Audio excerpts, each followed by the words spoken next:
Today, the topic we have is exposing government corruption. But one of the most fascinating aspects of this topic is that we are not talking about a specific government in the world. Unfortunately, we are now witnessing an endemic corruption throughout the world, from the east to the west, from the rich to the poor. Even the Western countries who hold themselves out to be the beacons of the highest moral character and standing are witnessing some of the worst corruption amongst their ranks. As before I introduce my guest, there's very, very big scandals unfolding in the UK, especially in the pandemic. Big contracts were passed off to smaller, close contacts, friends, family. Lucrative government contracts were quickly sort of set without any vetting. And to discuss this topic in a bit more detail with me is an expert investigative reporter, Robert Riggs, who has a podcast across the ocean on true crimes, and he's a true crime reporter. And it's my great pleasure to welcome Robert Riggs to our program today. How are you doing, Robert? Well, as we say, howdy from Texas, but what a timely subject, because I often do people have no shame? You know, you're seeing unfold in the Congress here in the United States, in the House, a newly elected member named George Santos, who his entire background is a lie. I mean, what whoppers he is told, that um, you'd rescued 2,400 dogs. It's not true. That I believe he said his grandmother was in the Holocaust. Not true. Somebody in his family was in the World Trade Center. Not true. It goes on and on. And yet the party leaders of his party, have let him be seated and are not punishing him.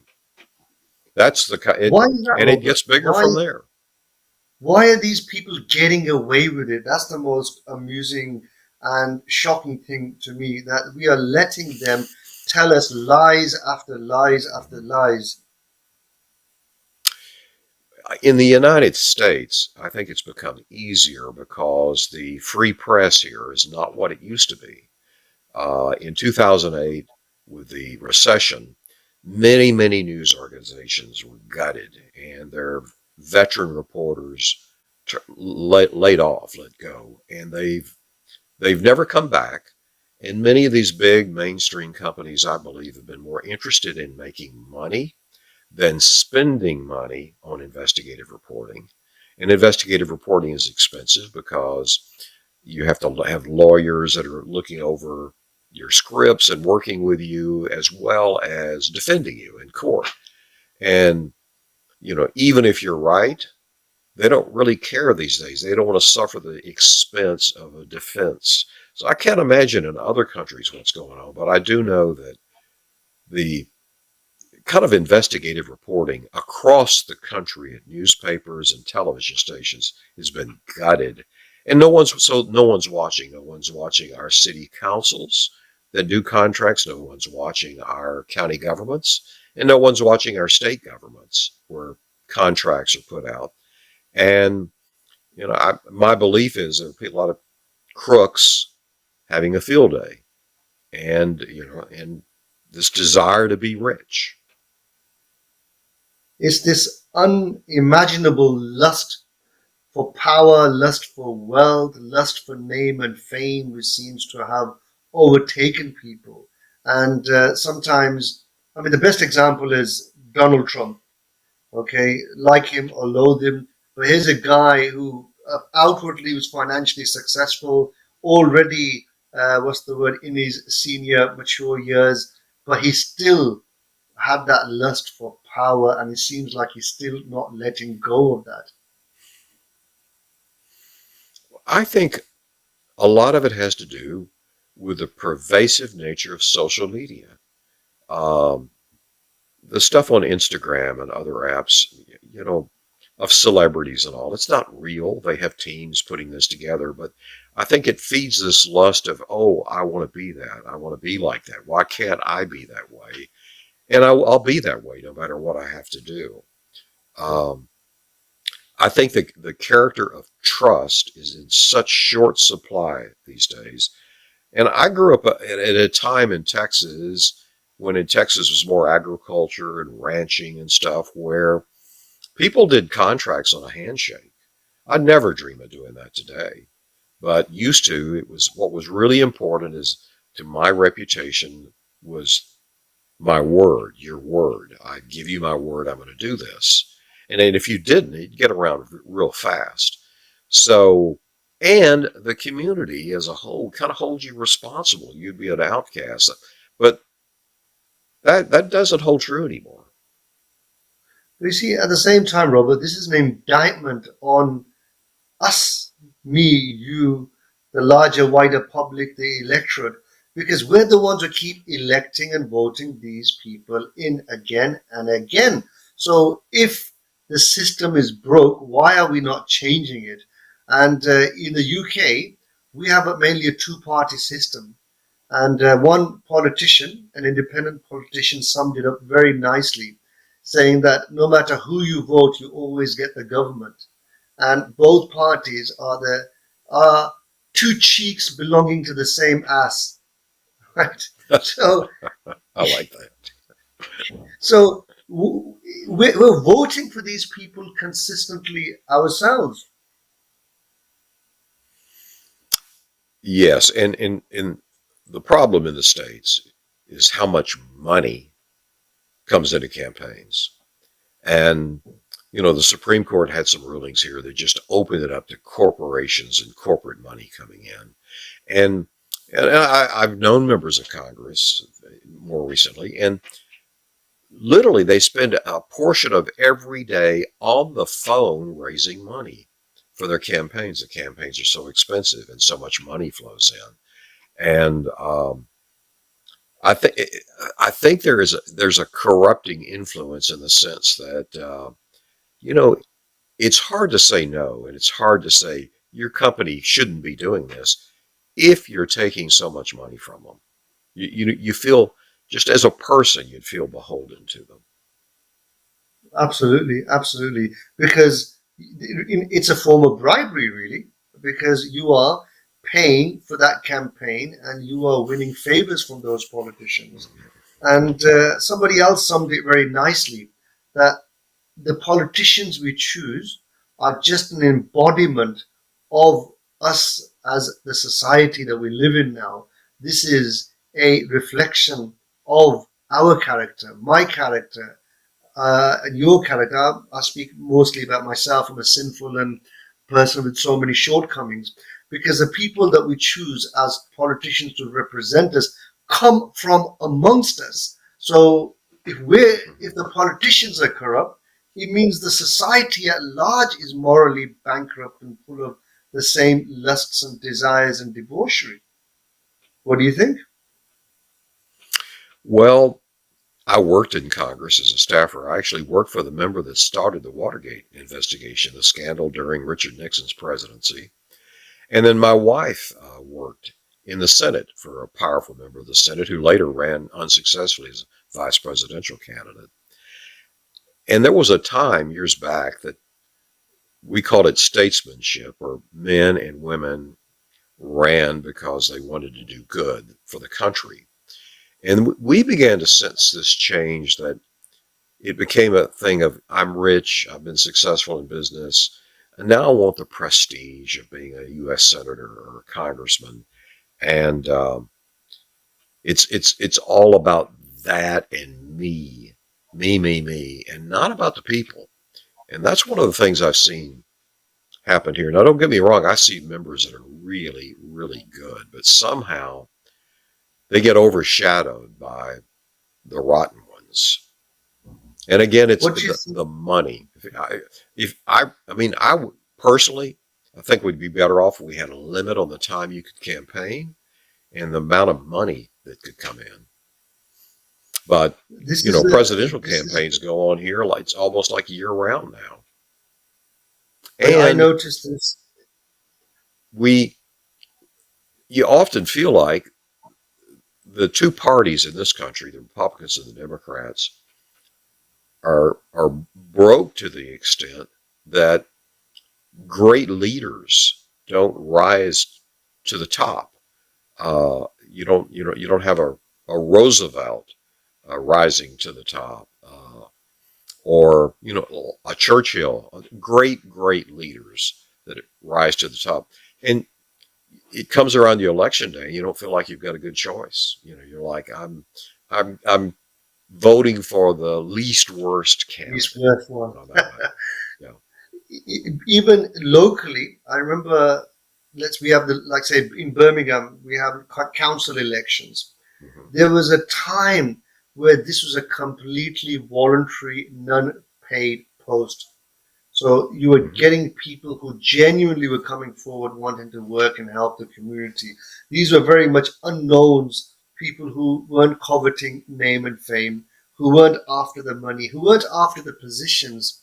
But over the last few decades, since the 80s and 90s, I've seen when they started introducing salaried positions and very much sort of decent level of expenses, it started attracting the wrong sort of people. The people who were coveting these positions, who wanted the money, who wanted the prestige. And now you have people who are not there to serve the people, but they are there to serve themselves. Yeah, the to here in the States, it's almost more of coveting the power and the prestige more than the money you're getting paid. The money is not that great in terms of members of Congress because they have to go back and forth to their districts, and it's two households, and it's difficult. But um, the leadership of these parties, though, they really become the focus of contributions and money. And, there's an insidious thing of they, you will see people come in not well off and leave multimillionaires. And what you begin to hear is that from their supporters, their political supporters, they get all kinds of inside stock tips and that sort of thing. And you know, they get tips about stock before it's going to really go up in price. And you see all those kinds of little things. I remember reading recently about the number of people in Congress who have shares and stocks in military arms manufacturing companies. And these are the people who actually vote whether the country should go to a war or not. I mean, look at the conflict of interest there. Mm-hmm. Yeah, and I think there's even a bigger conflict of interest if you look at the ones that have stock in Google, in uh, Meta, which is Facebook and Instagram, in Uber, in Tesla. Those companies have some of the biggest and most powerful and expensive lobbying teams in the country in walking the halls of Washington, D.C. now. And, What is it? you, What is it that they're trying to tap into? well, anyone that has a lobbyist is trying to either protect themselves financially from new laws and regulations that will make it harder for them to compete, or they're trying to protect themselves from a competitor who's got a lobbying team that is seeking legislation that will give them an economic advantage over their competition. And so let's take Uber. There was opposition originally to from many cities about them operating because of the impact it would have on the taxi industry. Um, so obviously they've got an expensive lobbying team and they're doing contributions to get, their people. It's, I know you think it's subtle form of bribery, but it really is about, we think this member supports us and let's keep them there supporting us. Now, I will tell you what's interesting. You saw these taxi companies like in New York, but in New York City, you had to get a medallion, uh, buy them from the city or others. And that was notoriously corrupt process for years and years and years. And as a result, people really did not get good service out of the taxi companies. So um, it's again, it's there's just so much money flowing into it. I'm one that believes there needs to be more checks on the money and the gifts uh, that are go that are going So if we were into to lawmakers. if we were to implement some controls on this to stop the lobbyists or other external corporations from buying influence in the powers of corridor, we'd firstly ban all the lobbyists. We would put a limit on the amount of contributions that corporations can make as in terms of political donations, and we'd actually curb the amount of money that politicians can spend on campaigning, so take it back to grassroots level rather than somebody Yeah, having a big kitty for advertising and marketing. They will just yeah. be able to mobilize ground support, and if they're genuine, they'll have more ground support, and if they're not, that will reflect in that ground support in terms of members. And again, I think what you really need is a free press that is digging, and we don't have that much these days. And I'll give you an example. I did an investigative series of reports here on the Dallas City Council. You know, Dallas is a large, multi-million population city, lots of big corporations in it. And I exposed that members of the city council were accepting bribes from a land developer to get favorable zoning and subsidies for various apartment projects and stuff. And these council members, uh, they they weren't that business wise successful, didn't make a lot of money or anything like this. So this was a lot of money to them. But I don't know if that we would ever known that if we didn't have a press corps sniffing around it, and we got tips about things that were going on, and we started digging into it. And a number of them, including a state representative, behind our stories, went to the federal penitentiary.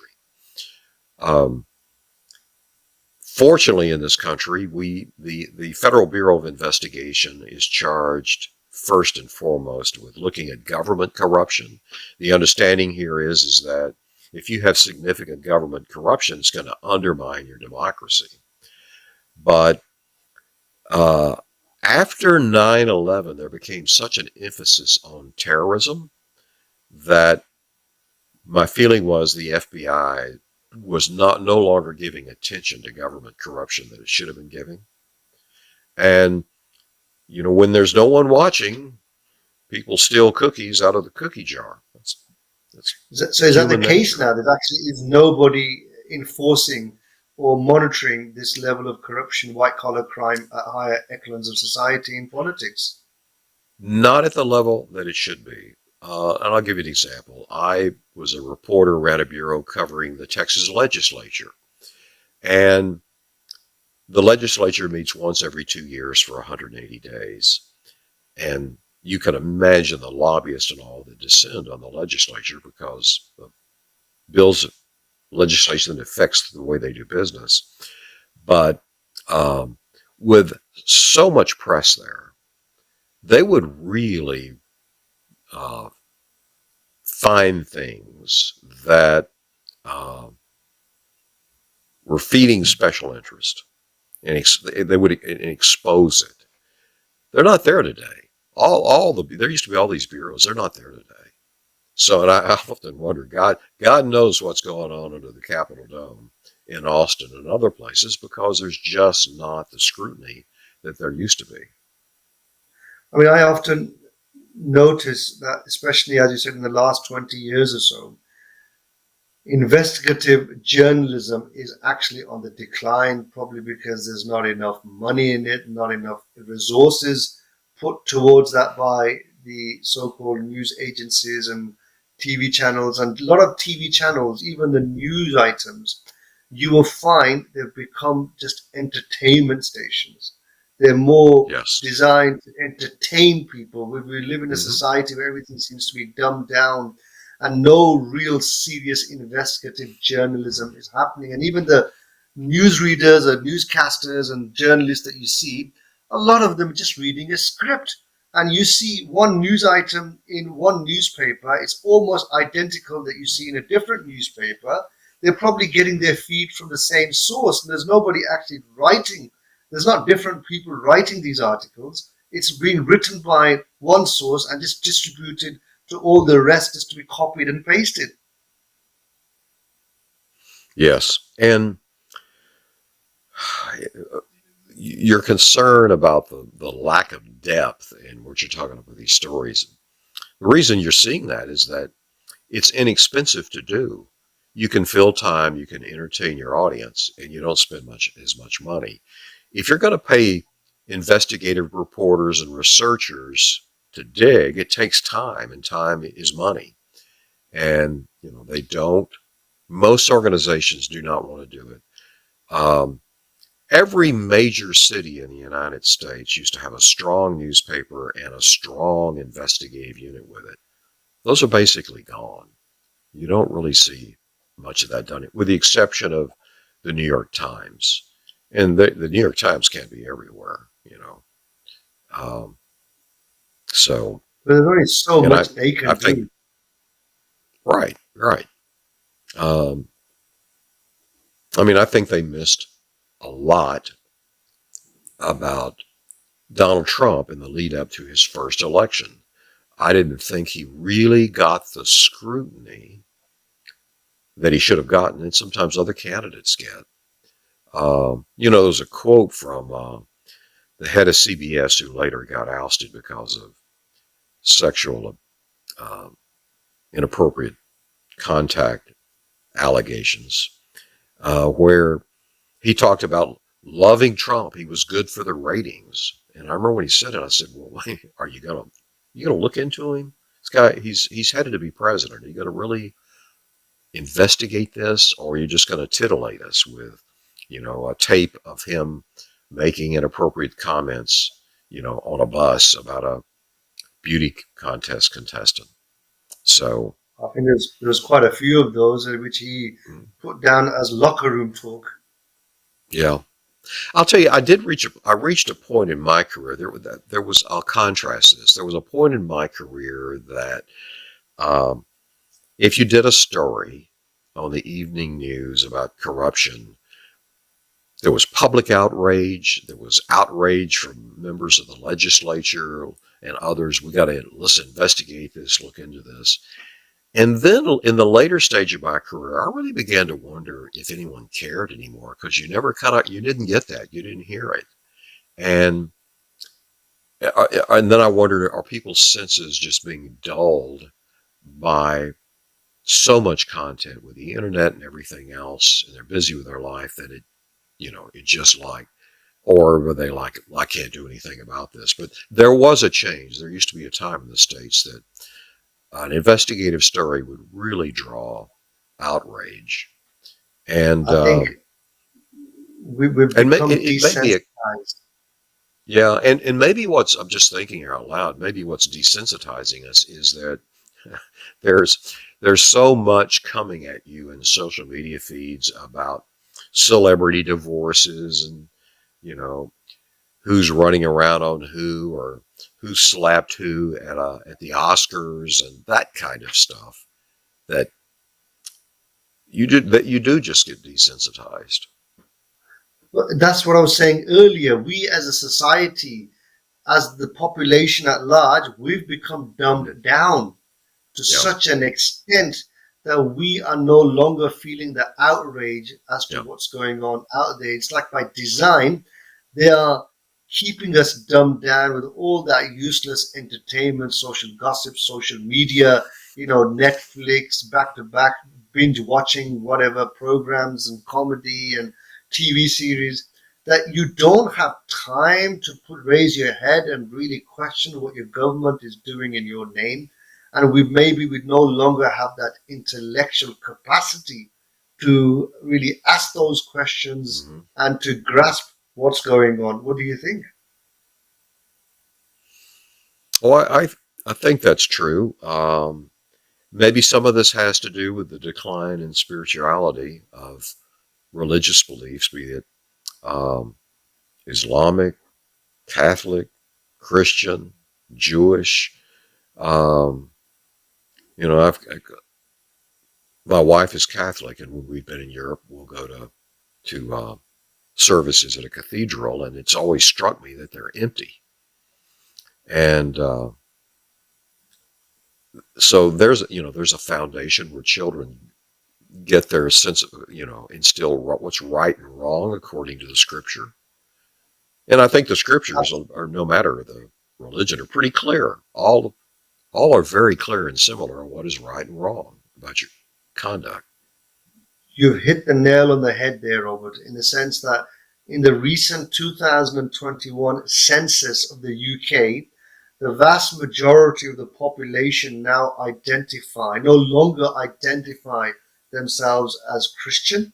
So it's basically becoming more either agnostic or atheist. So we live in a time where people no longer believe in a higher entity, divine entity, which they, from the scriptures, they were able to receive their Hmm. guidance in terms of what is right, what is wrong, what they should stand for. Thou shalt not steal, thou shalt not lie, thou shalt not commit adultery. With all the rules that divine sort of guidance was given to people, is now has been set aside, and people are following their own desires. So if you don't believe in anything, you will fall for anything. And that's why we live in a day and age where worshipping our own egos, we're worshipping our own desires. We want to do whatever we please, and the results are there for me and you to see in terms of the moral degradation in society. And we're here blaming the politicians, but the politicians are just symptomatic of the whole general population at large. Because don't forget, the politicians are nominated from us, the Right, community, the right. society. And at the end of the day, it's up to us, all as individuals, how we live our life and what path we're going to follow. And maybe that's also where it's kind of come undone. I do want to tell your listeners an important story about the consequences of government corruption that I did here in Texas. We've now turned it into a 5-part documentary that is going to be streaming in the UK on Paramount Plus, one of their channels, and it's called Freed to Kill. And it is a Freed story that to I kill. Freed to Okay. Kill. It's a story about a serial killer here in Texas, perhaps one of the worst in the United States. That you might never heard of. He never got the reputation of a Ted Bundy, but one of the worst, who was behind bars and received the death penalty for abduction and murder of 3 innocent teenagers. Didn't know who they were. Horrible, horrible crime that he committed. Um, his sentence was commuted to life along with everyone on death row across the United States in 1972 when the Supreme Court struck down the death penalty. Now, no one ever imagined that men and a few women in for such heinous, awful crimes would ever be allowed to receive parole to get out.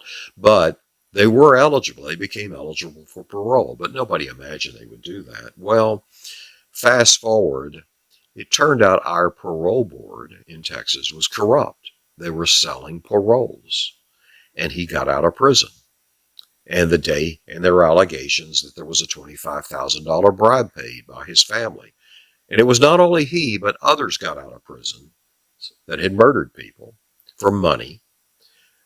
In one case, the parole board chairman received 2 cars, one for himself and one for his mistress, to let Wow. a criminal out who committed a hate crime and just randomly killed an African American man. But in my case, this serial killer, his name is Kenneth McDuff. The show is called Free to Kill. The day after he walked out of prison, he started abducting women randomly again and murdering them. And it went on for 2 years.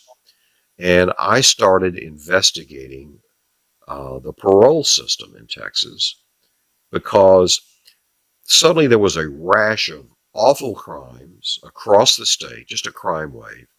And I and a member of the legislature who was chairman of the Senate Criminal Justice Committee, we began wondering to each other, what is going on here? Because when you would read about the cases in the newspaper or see them on television, at the end of it, it would say they were out on early release.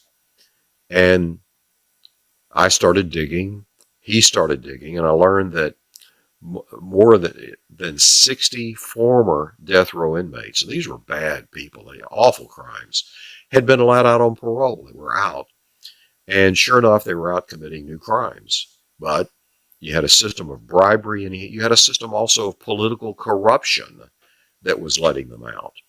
And this man, his name was Kenneth Allen McDuff, left in his wake, you just can't imagine the pain and suffering, not only of his victims, but the families, the lifelong uh, pain that they have had to live with. Because he literally, I mean, we focused on a case in Austin, Texas, which is the capital of Texas. And as I am reporting that all these inmates are getting out with violent records, and this is going on, and there's questions about corruption. He literally, I could have thrown a rock and hit his car outside the Capitol. He's cruising around the Capitol looking for women to abduct. And during the Christmas season, a woman is washing her car, young accountant, snatches her in plain sight. She's never seen alive again. So he was abducting women and doing this in the heartache and the pain that will never end. And this was caused by greed, pure greed and callousness and no concern for public safety. This would I happen I when urge people you. no longer have a conscience, No, as regards to yeah, their actions as to what they're doing, yeah, and this is quite blatant. yeah. And there was a series, there one of the parole board members that they had to vote to let this serial killer out. She didn't even look at his file. That's how corrupt it was. She didn't even look at it and let him out. And if you'd looked at the file, and later I got the file from my reporting. You knew he was going to reoffend. He was a troublemaker in prison, causing all kinds of trouble. And I later found out when he got out, the parole officer assigned to supervise him was afraid of him. So the name of the show is Free to Kill. But if your listeners in the UK want to see an example of the bad things that can come of political corruption and government corruption, it's an excellent example. But Yeah, I that look forward to corruption watching can that. lead to the corruption can also lead to policies that cost people their jobs, and it comes in all kinds of forms, or cost people that lose health benefits, stuff like that. So, but someone has to be watching. There's got to be here in the States we call them watchdogs, but there's not a lot of that now. It's one of the things that distresses me and makes me concerned for the future of my grandchildren. Well, there's definitely a lot of darkness out there, but light will always prevail and win and shine Mm-hmm. at the end. But maybe may not be in my lifetime and your lifetime, but it Yeah. will ultimately. But before I let you go, Robert, I cannot let you go without sharing the story of the Waco siege, because you covered that very, very infamous episode in the past with David Koresh, Koresh. a cult leader, a very charismatic cult leader. Tell us a little bit about that. Well, David Koresh had set up a religious cult, and it was a perversion of Christianity outside of Waco, Texas, down in Central Texas. And he had a compound they'd built on a very large 2-story wooden facility building. And beneath it, they had a very large armory filled with bombs and grenades and tens of thousands of rounds of ammunition. And Koresh was preaching the end of the world, the apocalypse, insisting that he was God, he was going to be there, and he it's almost in one sense he decided he was going to trigger the apocalypse with all armed to the hilt like they were. Um,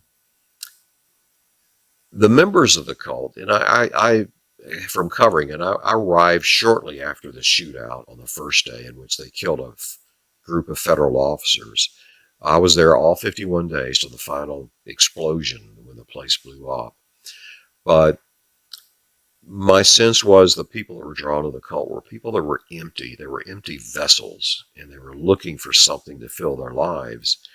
And they were so obedient that he ordered the men to turn over their wives to him, uh, that he would have sexual relations exclusively with their wives and produce children. And he did. So it was always amazing how the man used the scriptures of the Christian Bible to manipulate people.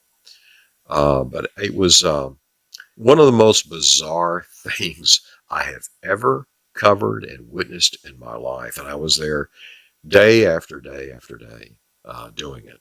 It's a fascinating case. Now, what your listeners need to know is that incident then solely inspired Timothy McVeigh to blow up the Oklahoma City courthouse and kill all the people. And it ignited this industry, underground industry of militias and all the people suspicious of the government, who believed the government was out to get them, and that this was payback time, and that gave us the Oklahoma City bombing. Um, and I think we've seen some of that emotion and all in the January 6th attack on the U.S. Capitol. This distrust of government, and Going in back some ways, to going in back to some the ways, Waco, yes. how many people was David Koresh able to convince to join in his cult? Because just trying to understand the magnitude of his manipulation of people. I can't recall the exact number, but I know that it was more than 200. More. Wow. So you think And 200, more than 200 gullible, empty vessels that were no. able to be tricked by him? And I'll give you an idea about around their devotion and their commitment. Um, what happened was that the Alcohol, Tobacco, Firearms Agency here that regulates firearms decided to raid the compound because they had information that they had fully automatic weapons, and those are illegal. You have to have a special license in the United States to have one of those. But they had outfitted theirs for fully automatic. So they went there to raid the compound and seize these arms and make arrest. And the cult, which was around the community, it got tipped off. And these agents drove into an ambush and were just slaughtered. 4 dead, and it was really really ugly. Well, all of that happens, and now there's a siege there. The FBI's come in with their hostage rescue team. There are hundreds of law enforcement around the place. In spite of all of that, some of his followers who were outside the compound when all of this occurred, they try to sneak back in, and they get in a shootout with the police and they're killed. But here it's all over television. The place is under siege by law enforcement, and they're so committed to David Koresh, they risk their lives to come back in. Shocking. I mean, this goes back Yeah. to, why the theme that we dwell on in our programs is that helping people develop mental, physical, and spiritual strength. And if you don't have that spiritual strength inside of you, then you will be looking for things to Mhm. fill that void inside. And these are the sort of vulnerable people that fall prey to these sort of manipulation individuals who specialize in this level of manipulation and show a little bit of charisma. And look at the outcome, unfortunately, very, very tragic Yes. indeed. So it really is mind-boggling that even in this day and age, even as recent as 20, 30 years ago, I mean, that's not to say it isn't happening already. We hear reports, we see reports about cults which are still prevalent around the world, where people are Right. duped or, let's say, manipulated into becoming part of organizations because people want to be known. Uh, what's the word I was looking for? They want to identify with something. They want to be recognized or have some sort of an association because they probably don't want to be lonely. You know, in the wake of the pandemic here, in which, you know, most of the United States was locked down, businesses Yeah. closed, everything, streets empty. In the wake of it, there's been this anger among people, and you see it on in traffic of people cutting off someone in traffic or something, and they get out and start shooting at each other. This is a commonplace thing in the United States Well, these days. It happens every couple of days in Dallas. They call it road rage, but people are getting out with it. So something happened in that period. I don't know if it was a case that suddenly people were isolated and alone and they took stock of themselves, did not like what they found, and they want to blame someone else, or but something happened. And I'm in touch with law enforcement all the time, and this is a common thing happening around the country of just, and also it's just senseless. It's stupid, and I don't know if that you see it happening over. Of course, we're such a gun culture here in the States, and particularly in Texas. It's probably way more difficult, but maybe it people we're act out finding a differently. lot more. What's more prevalent is senseless killings, where people in the most stupidest, pettiest disputes, they escalate into murder, killings, where somebody on the road can look at somebody wrongly, Yeah. and somebody pulls out a knife and stabs them to death. And Yes. this again, as I said, I'm very sort of a religious orientated person, and in our scriptures, it is mentioned that there'll come a time where the killer will not know why he has killed his victim, and the victim will not know why he has been killed. And that is so common now that there is people just killing each other violently, Hmm. senselessly, and without a motive. Yeah, this is something of an epidemic here of strangers. And, Yeah. don't get me started about school shootings and what's going on, yeah, which is so, we've got I did two podcasts with the FBI agent and executive who started the active shooter training program and conducted all of the research. And we've got a problem here. I don't know if you see it there of disaffected young men that are empty and they decided that they're going to get their moment of celebrity by doing these shootings. So much so that the FBI urges the news media here do not report the name of the shooter because what they have found, and I mean statistically, is that you'll have one of these mass shootings, and typically you'll have two more after it, where it's giving other people the idea, hey, I want to go down in glory, I want to get all this attention. Sad, sad, And isn't that's it? You really, want attention for yeah, the wrong reasons. But Robert, you've been an excellent guest and you've enlightened us mhm, tremendously. And it's most interesting to hear about your experiences. And hopefully, we've educated, informed people as the reasons why things yeah, like government corruption are a right, very, very serious issues, and they're not crimes yeah, without victims. It's not just taxpayers' monies that get misappropriated. It's real lives which are affected. right. And hopefully, it's a conversation perhaps we can have again sometime in the future, Sure. as time does not permit for us to carry on. But I'd just like to thank you again. It was very, very fascinating indeed to be speaking with you. Well, thank you. And for your listeners that are interested in this kind of thing, we do a weekly podcast here. I do with a former federal prosecutor called True Crime Reporter. It's on wherever you listen to a podcast, it's there. True Crime Reporter. And we look into these things. We've even had some episodes on about this sort of senseless road rage of what is going on. So if you're interested in true crime and also you're interested in trying to understand some reasons behind it, True Crime Reporter, and then for your listeners there, Freed to Kill. It's an eye opener. Yeah, I'm looking forward to watching that myself. Thanks once again. We'll Thank you. speak to you again sometime in the future. All the best. Thank you. And if you ever come to Texas, we'll put you on one of our horses. I look forward to that. Thank you for the invitation. Okay, All right. all the Thank best. you. Bye bye. Bye bye.